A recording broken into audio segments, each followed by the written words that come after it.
Hey everybody, and welcome to today's podcast, Wake Up, You've Got This, with Vicky Magic and the amazing Sue Scott today. So welcome, Sue. Thank you very much, Vicky. It's a pleasure to be here. Pleasure to have you.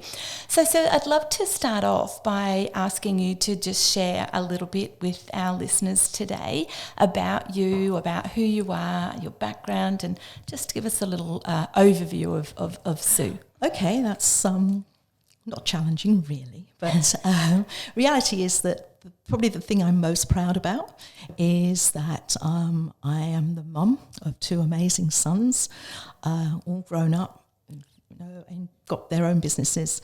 And my grandson, Addison, who is currently on the ski slopes in France at the age of 11, doing amazing things.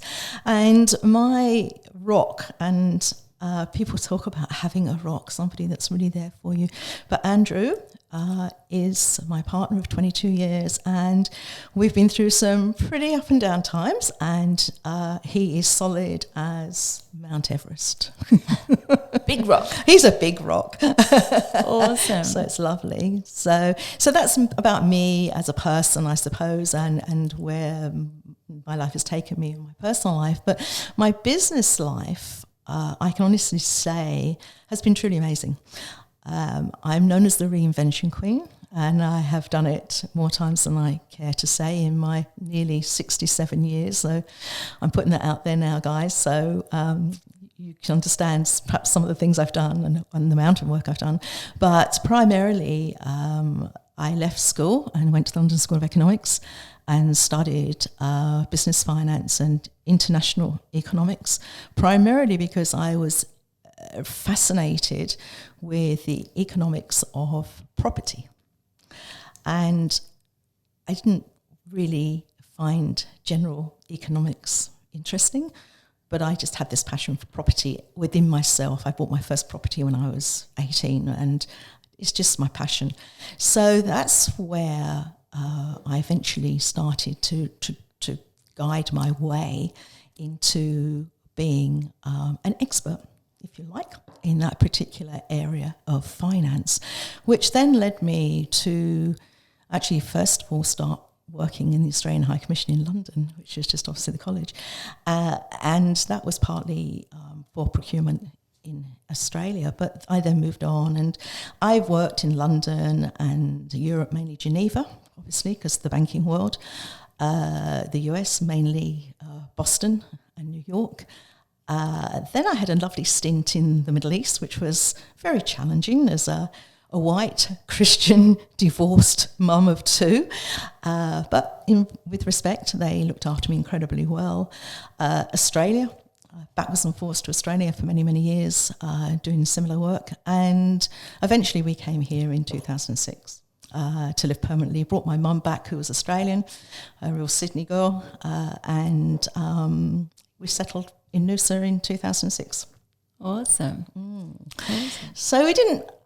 the intention was to retire, which everybody laughed about because they know me too well. And it was really a case of stepping back, enjoying Australia for all that I knew it was worth, travelling within Australia, taking Mum back to all the places she wanted to be at the ripe old age of 85. And it was, had its challenges, I can assure you, but look, it's what we as a family decided we wanted to do. And I was very lucky because in 2008, my eldest son Simon decided to give up his very lucrative career in London as a lead architect and come to Australia to be with us. And we were kind of, oh, okay, so what are you going to do? And he went, had enough working with everybody. I've got an entrepreneurship in me. Like you, I'm going to set up on my own. And it was like, okay, fine. And that's basically what he did. And the thing that was very interesting about that scenario is that Simon actually is profoundly deaf from birth. So he's always up for a challenge, regardless. It doesn't matter what it is. And when he said he was going to start his own business, and I said, well, what are you going to do? You've got no clients here, you've got nothing. He said, they'll come. they'll come. And I went, yeah, okay. And what are you going to do for money? Oh, it's okay. I've got the house rented. I'll sell it. Yeah, it's fine. Don't worry about it. Oh, okay. But he quickly began to realise that that's all very well and good. And for those people that can hear, the fact that communication is still very much done verbally, over the phone, yes, there's email and there's text messages and so on and so forth, but initially most contact is done by the phone. So for those last over 10 years now, I've been the ears of Simon's businesses, and it's been a challenge all the way around for us, to be honest. We're both very strong characters. We both have our own ways of working. I'm old school. He's nearly 45, but he's very much new school. New school. So that has had its moments. So just tell me a little bit quickly about the business that you currently have, the Scott Properties, and just briefly what you do. Absolutely. So that we can then move on to the other stuff. Surely. Yeah. Look, we decided a few years ago, unfortunately Simon got divorced and unexpectedly, and the market for design work was a little bit up and down with the large developments that were going on the coast. And Simon is not what we call a cookie cutter designer. He is a one-off designer. So he decided to do his real estate license. Now, I did that a long time ago, and I kept it up. I just kept it there, and I dabbled. I worked doing selling and whatever. And Simon said once he got qualified, he said, "Oh, what are we going to do? Are we going to set up a real estate agent?" And I went, "Oh no. I do not want to go back selling. I do not want to have to do that. Been there, done it." And he said, "Well, how about a buyer's agent?" And I went, "Yeah, that suits me. That's absolutely perfect. It's personal. I can really get my teeth into that." So for the last few years, that's what we've been doing. We've been property buyers agents. So we work with clients buying new homes, investments, all manner of different things, but on the domestic market rather than the commercial market, which is what I used to be very much involved in. Awesome. So tell us about your moment of awakening when you woke up to realise the fact that your life was actually totally in your hands. Oh, that's a really good question, Vicky. And it was a day of dawning, to be absolutely honest. It was a light bulb moment. Back in later in the 2000s and sort of 2015, for numerous reasons, I went into a very deep depression. And partly it was health, partly my mum's health was failing badly, and once again I'd given up sort of working externally and had to nurse her. And that was with Parkinson's, which is not an easy ask, I have to say.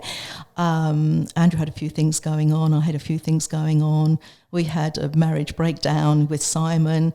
Oh, lots happened. And then eventually my mum did pass away. And I didn't know who I was. I truly didn't know who I was. I was in a total flux. I'm a trained stress management consultant. It's one of my other things, and everyone comes to me, who help me, and I never really had someone to say, "I can help you soon. I'll be there for you." And friends were fantastic. Please don't get me wrong. I mean, they were absolutely amazing, but it wasn't enough, and I didn't know. And other than going to my psychologist, I really didn't know where to go. And then I happened to walk into Vicky Magic's office with my son, as you know, who was actually putting an advert in the magazine, in Business Matters. And Vicky was busy, as always, and she said, "Oh, look, I've only got a little while because I'm just off to a retreat." And I went, "Oh, a retreat?" And I went, "Oh, where? Who's running here? What's going on?" And she said, "Oh, well, I do it." And it was like, okay, next one. And I think I said on the day, I'm coming to the next one. And look, people say to me, how can just going to a retreat with a group of like-minded women, admittedly, you turned and truly turned your life around. And it was learning that I wasn't alone. Yeah, I wasn't the only person.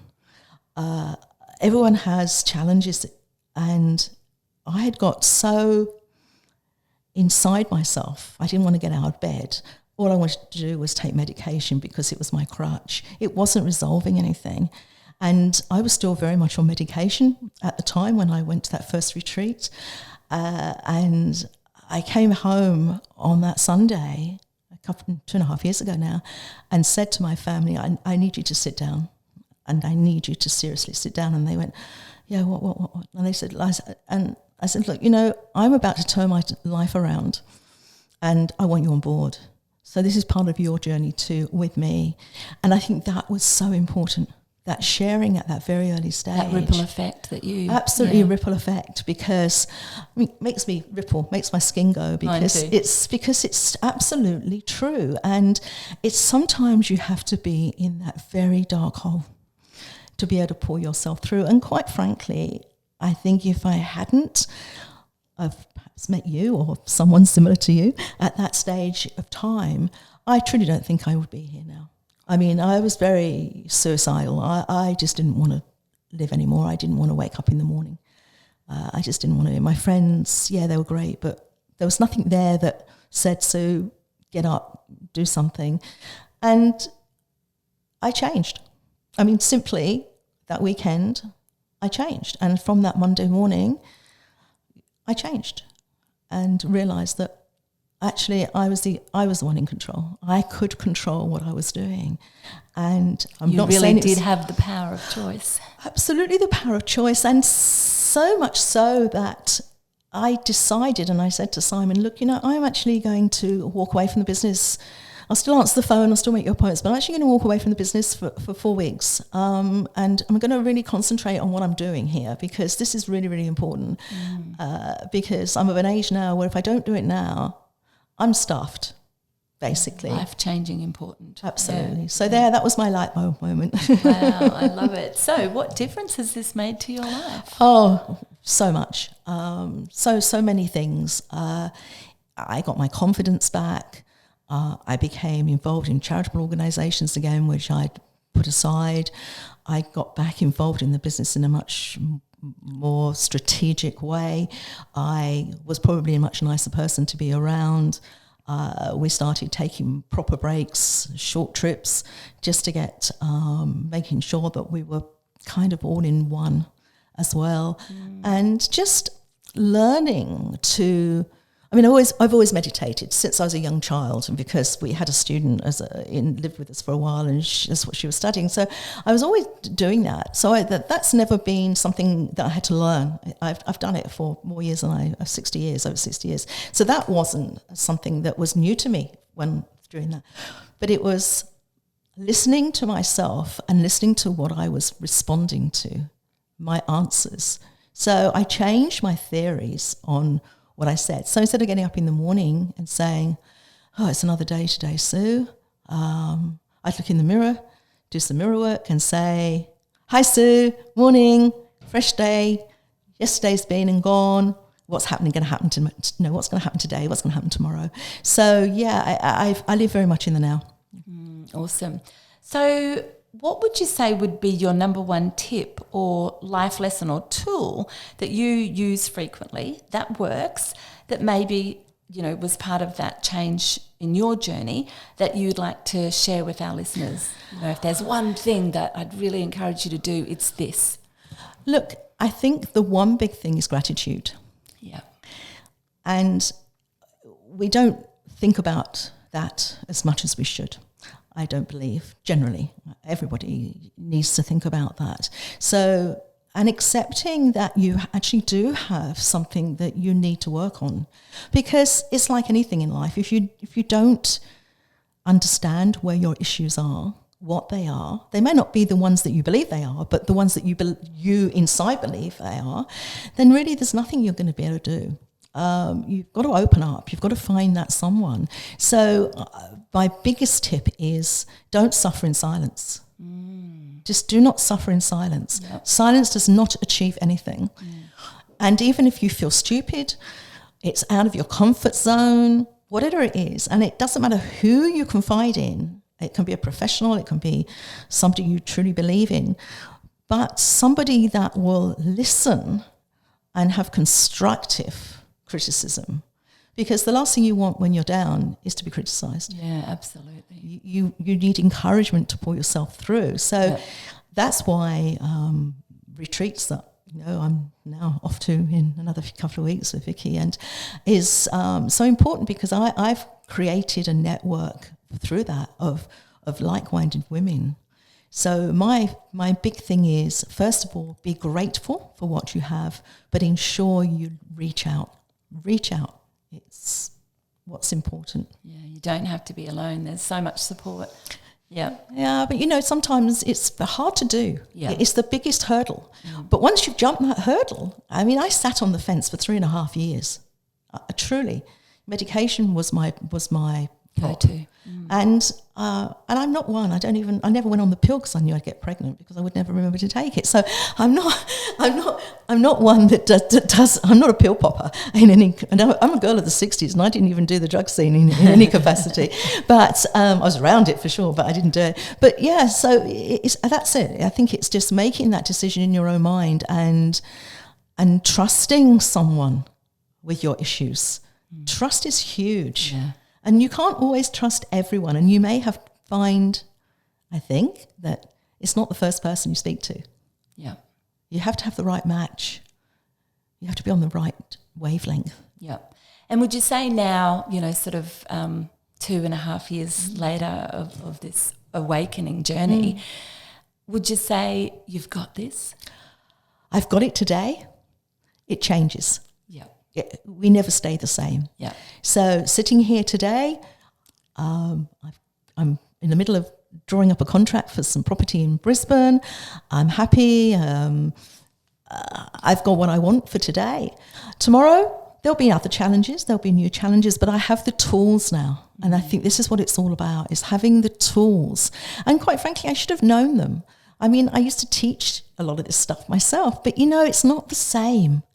Knowing it and doing it are like oceans apart. So why do psychologists see psychologists? Why do coaches see coaches? Yeah. It's all because we need to have a third party there keeping us on track, making sure we're doing what we're doing. And that's why 90 days is a perfect period of time. You're not slipping back, you're still there, but you're pulled back in again, and that's really important for me. So go out there and find that person, search, ask people, who do you talk to? And you'd be surprised, people will be very open and honest to you. Yeah, absolutely. Yeah, I love that, because I agree, if somebody says to me, have you got this? Every moment is different, and it depends on, what's going on, out there as well. But, taking that and learning that tool to be in this present moment, and in this present moment, yep, I'm good, is such a valuable tool in itself. Oh, I think so. And also, we tend not to, as we get older, and I'm talking to perhaps the older listeners now, because I'm past retirement age. I have no intention of retiring. I don't know if I can. I don't know if I'm able to. Something may stop me, but until that time, I'm going to be going. But it may not be in the same degree or whatever. But things do change, and circumstances changing. And we're now at a stage in our lives. My husband's 10 years older than me. He's 76 and he's 77. And it's like, his needs are different too. He's looking towards the end of his life. And I don't mean that he's morbidly, but he's very realistic about it. And he's changed. He's become realistic. Simon's become more realistic. This ripple effect thing we were talking about. It is such a ripple effect. Yeah. And even my son in England and my grandson, it's all because I share it. Because you didn't just change your life, you changed the life of your family. I did, and I changed my perspective, my total perspective. that, there's going to be bad days. Come on, we're human. We're going to have bad days. Some days I don't want to get out of bed and I want to sit and read a book, so what? But look, and maybe I will, maybe I do. But, that's not the same as being in a deep depression where you're picking up a packet of tablets 3 times a day. Where there's really no point getting out of bed, really. Yeah, because it's it's just more of the same, And the other thing too is it's not just your mental health, it's your physical health. I mean, over that first year, I lost over 20 kilos. And the only reason that I put that weight on was because I became a vegetable.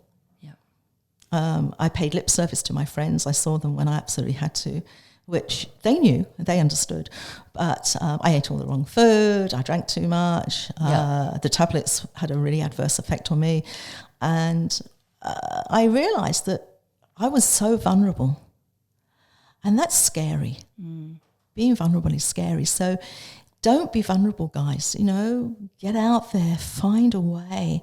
You have the internet now. There's an awful lot of ways you can research information, but you can read forever and ever. I mean, I love reading, but you need a human. I agree. Yep. You need a human. So I want to ask you then if you can share and encourage, our listeners who might be thinking, I want to wake up. I want to, I want to have some more of that for myself. What do you believe would be a tool other than gratitude, which is a great tool, that you could offer them as well, something else? Okay, well, look, there's great meditation tapes that's available on YouTube or Spotify or whatever. So that's a really good start because that starts my day and it ends my day. So I really, really believe in that. I sometimes do it in a very weird kind of way when I'm driving and I know that I'm going to go through, say, a set of 6 traffic lights, and I pick a short topic for each of those set of traffic lights. I love it. And it might be you're hungry but you don't need to eat or whatever. Yep. And so I think it's just taking control. You are your own destiny. Yep. And when people say to me, oh, well, you're strong, I wasn't strong then. I wasn't strong. I'm stronger now. How strong I am as a human being is how I want it to be, as strong as I want it to be. We have control, and I think that is just the 100% thing, is understanding you have control to do what you want to do, but you've got to get out there and work at it. Yeah. Like any business. I think of myself as a business to a certain extent now. You Inc. You Inc., yeah. Me Inc. Yeah. I love Inc. it. Mm. So is there anything else in sort of coming towards the end of our time together this morning that you'd like to share? And is there any kind of offer that you'd like to make to our listeners as well? Okay, well, look, I think you pretty much, I've shared probably more than enough of who I am and what I do without sounding egotistical, so I don't think there's much more of me that you probably would need to know. But what I would like to do is reach out and say, if you are concerned and worried and you don't know where to go, I am actually on the other end of the phone. I have been through it. I'm still working on it.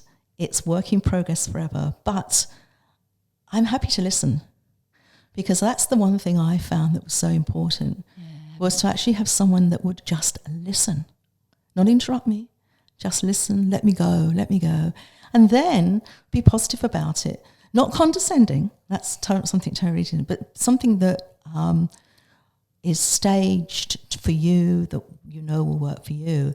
And that to me is the biggest thing I can offer, is my experience, and I'm very happy to share that with whoever would like to listen to me. And an ear, because that's the thing, some people actually, really don't have anyone to hear them. Oh, absolutely. And I think that's something that is very relevant for people potentially going into retirement. And that's something I'm very keen to address, to be honest, personally, because I can see my friends now getting into their 70s and older, and I can see their lives falling apart. I was with a friend at the weekend, or rather last week, and I can see what's happening. She knows what's happening, and I will give her a due that she's actually trying hard to remedy it. In fact, I've got 2 or 3 at the moment that are going through that. And that's partly because either marriages are breaking up late in life, relationships, or they've been on their own for a long time, and then all of a sudden they're feeling lonely. Yeah. Because they don't have the work. They don't have the same reasons to get up and go. Yeah. And whilst people say, I'll just get out there and do charity work. Yeah, that's fine. But, you've still got to want to do it. It might not be your thing. Yeah. So listening for both parties too. Yeah. And I don't take any notes on them, but they take masses of notes from me. And I think that's how it should be, because they can go back and take from it what they wish. But I'm very conscious of that older age group now, being in that older age group, that it's actually not an easy option, and there's not the funds available necessarily to go out there and do courses and mindset stuff, because it's obviously you're paying for a qualified person. So it's important though that you then kind of think about what's important. Yeah. Awesome. Okay, well, thank you very much for your time this morning. It's been amazing speaking with you. Oh, absolute pleasure. And this is Vicky Magic. Wake up. Wake up. I've got to wake up sometimes. Wake up. You've got this. Signing off. Thank you.